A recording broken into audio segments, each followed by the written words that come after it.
राधे राधे मित्रों, जय श्री कृष्ण, जय श्री हरि, जय सूर्यदेव। मैं सुप्रिया मिश्रा ऑफिशियल स्वागत करती हूँ आप सबका एक बार फिर से अपने चैनल पर। चैनल पे नए हैं तो सब्सक्राइब करें, अगर चैनल पे पहले से मौजूद हैं तो कथा का श्रवण। और इस बार हम लेकर आ गए हैं आप सभी के बीच पुनः से मकर संक्रांति कब है, मकर संक्रांति का शुभ मुहूर्त एवं पूजा विधि को लेकर। जब सूर्य नारायण देव मकर राशि में प्रवेश करते हैं उसी दिन को कहा जाता है मकर संक्रांति। हिंदू वैदिक पंचांग के अनुसार आने वाला यह अत्यंत महत्वपूर्ण दिन होता है, क्योंकि इस दिन से देवता के दिन आरंभ हो जाते हैं। मकर संक्रांति से उत्तरायण काल आरंभ होता है और यह दिन सौर गणना पर आधारित होता है। मकर संक्रांति का दिन प्रातःकालीन स्नान, दान, तप के लिए विशेष बताया गया है। तो चलिए आज के इस विशेष वीडियो में जानते हैं कि इस बार का विशेष दिन मकर संक्रांति का पूर्व पर्व कौन से दिन आ रहा है। चैनल पे जुड़े रहें और वीडियो को ज़्यादा से ज़्यादा वॉच करें और शेयर करें। इस दिन दान देने का समय क्या रहेगा, अन्य शुभ मुहूर्त कौन कौन से हैं और ब्रह्म मुहूर्त तथा सूर्योदय का समय क्या रहेगा, इन सभी विषयों पर आज हम बात करेंगे। इसके साथ साथ हम आपको बताएंगे कि मकर संक्रांति पर्व विशेष क्यों बताया जाता है। तो चलिए आज की यह मकर संक्रांति कब है यह विशेष वीडियो आरंभ करते हैं। हमारी हिंदू वैदिक संस्कृति में उत्तरायण काल से अत्यंत शुभ बताया गया है। महाभारत के में भी भीष्म पितामह ने अपने देह का त्याग करने के लिए उत्तरायण होने की प्रतीक्षा की थी। विष्णु पुराण में भी सूर्य के द्वारा मकर राशि में प्रवेश करने की घटना को अत्यंत पुण्यवर्धक बताया गया है और साथ ही साथ भगवत के गीता में भी अध्ययन बताया गया है। भगवान श्री कृष्ण उत्तरायण से ब्रह्म ज्ञान के मोक्ष के साथ जोड़ते हैं। तो इस प्रकार से मकर संक्रांति का पर्व अत्यंत महत्वपूर्ण दिन होता है। इस बार मकर संक्रांति का पर्व 14 जनवरी 2026 बुधवार को है।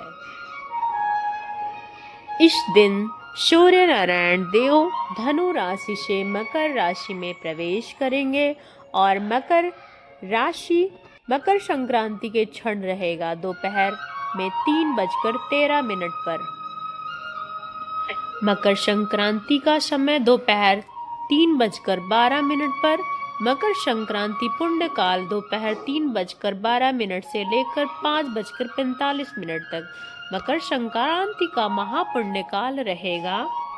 महापुण्य काल का समय रहेगा दोपहर 3:12 से लेकर 4:58 तक।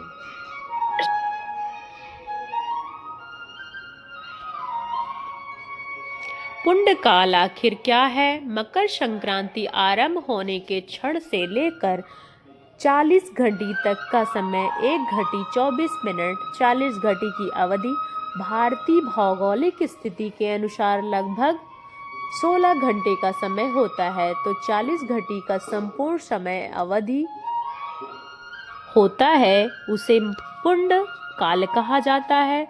और संक्रांति के दिन हम जो भी पुण्य कार्य और शुभ कर्म करते हैं, जैसे कि दान दक्षिणा देना, भगवान सूर्यदेव का अर्घ और नैवेद्य अर्पित करना, पवित्र नदियों में स्नान करना, श्राद्ध कर्म करना, व्रत का पारण करना, यह सभी चीजें इस पुण्य काल में आती हैं। अब हम शास्त्रों के अनुसार सूर्योदय के 5 घड़ी का समय और संक्रांति क्षण 1 घड़ी के बाद तक का जो समय होता है वह अत्यंत शुभ माना जाता है।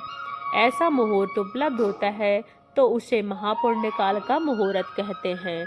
जब कभी भी महापुण्य काल उपलब्ध हो हमारे, तो पुण्य काल का मुहूर्त से भी प्राथमिकता दी जाती है। कहने का सरल तात्पर्य, महापुण्य काल का समय पुण्य काल से भी ज्यादा पवित्र और शुभ माना जाता है। ऐसा महापुण्य काल कभी कभी ही अवसर उपस्थित होता है, लेकिन इस बार सौभाग्य से हम सबके लिए पुण्य काल और महापुण्य काल का दोनों ही उपलब्ध है। 14 जनवरी के दिन महापुण्य काल का समय रहेगा दोपहर 3:12 से लेकर 4:48 के बीच में। तो इस समय हम पवित्र नदियों में स्नान करना, सूर्य नारायण के लिए व्रत, पूजा, नैवेद्य अर्पित करना और सारे मांगलिक कार्य कर सकते हैं। आइए अब देखते हैं मकर संक्रांति और शुभ मुहूर्त। वेदांगों के अनुसार, पंचांगों के अनुसार भी यह मुहूर्त है। ब्रह्म मुहूर्त का समय सुबह 5:27 से 6:23 तक। वही सूर्योदय का समय सुबह 7:15 से सूर्यास्त का समय 5:45 और प्रातः काल का समय सुबह 5:54 से लेकर 7:15 तक का। वही सर्वार्ध सिद्ध योग और अमृत सिद्ध योग सुबह 7:15 से लेकर रात्रि के। वहीं अगर हम बात करें विजय मुहूर्त की तो दोपहर 2:15 से लेकर 2:56 तक रहेगा और संध्या काल का समय शाम 5:45 से लेकर 7:06 तक रहेगा।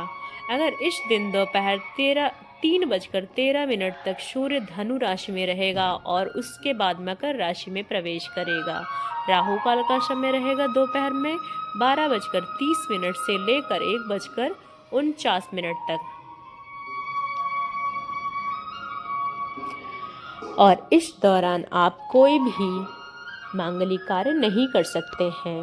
शुभ कार्य, मांगलिक कार्य ना करें। इस बार मकर संक्रांति के दिन विशेष षष्ठेला एकादशी का भी विशेष अवसर है और इस पर्व को उत्तरायण में नाम से भी जाना जाता है और बड़े धूमधाम से मनाया जाता है। तो इस प्रकार से मकर संक्रांति का दिन विशेष रूप से तिल, अन्न, वस्त्र, धन आदि का दान देने के लिए सबसे अच्छा बताया जाता है। उत्तरायण के दिन से ही देवता के दिन आरंभ हो जाता है। यह दिन तमोगुण से सतगुण की ओर यात्रा का प्रतीक है। सूर्य का उत्तर और गमन अज्ञात ज्ञान ले जाता है। वह जीवन के अनुशासन, पवित्रता और दान की भावना जागृत करता है। यमुना, सरस्वती, कावेरी जैसी पवित्र नदियों में स्नान करके, गंगा में स्नान करके, पवित्र नदियों में स्नान करके अपने घर में गंगा जल मिलाकर पवित्र नदियों के जल को मिलाकर स्वच्छ जल में स्नान किया जा सकता है। इस दिन स्नान में तिल मिलाकर स्नान करने से भी विशेष महत्व है। स्नान के पश्चात भगवान विष्णु और सूर्य नारायण देव की पूजा उपासना की जाती है। सुयोग्यवती स्थान अपनी क्षमता के अनुसार दान दिया जाता है। इस दिन दिया गया दान अक्षय और अत्यंत पुण्यमय बताया गया है।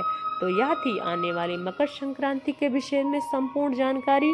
आशा है आपको हमारे द्वारा दी गई जानकारी बहुत पसंद आई होगी। अगर आई है तो आप लोग चैनल पे कमेंट कीजिएगा और चैनल को सब्सक्राइब करते हुए शेयर करते हुए जाइएगा। और मकर संक्रांति के विशेष में और ज़्यादा जानकारी चाहिए या आप उसकी कथा को श्रवण करना चाहते हैं तो हमें कमेंट बॉक्स में ज़रूर बताएं। हम आपको के लिए वहाँ लेकर उपस्थित होंगे। तब तक के लिए जय श्री कृष्ण, राधे राधे। सूर्य नारायण देव की कृपा आपके जीवन में सदैव सदैव तक बनी रहे। जय श्री सूर्य नारायण, जय माता लक्ष्मी, जय श्री हरि। ओम नमः शिवाय, हर हर महादेव। श्री शिवाय नमस्तुभ्यम। राधे।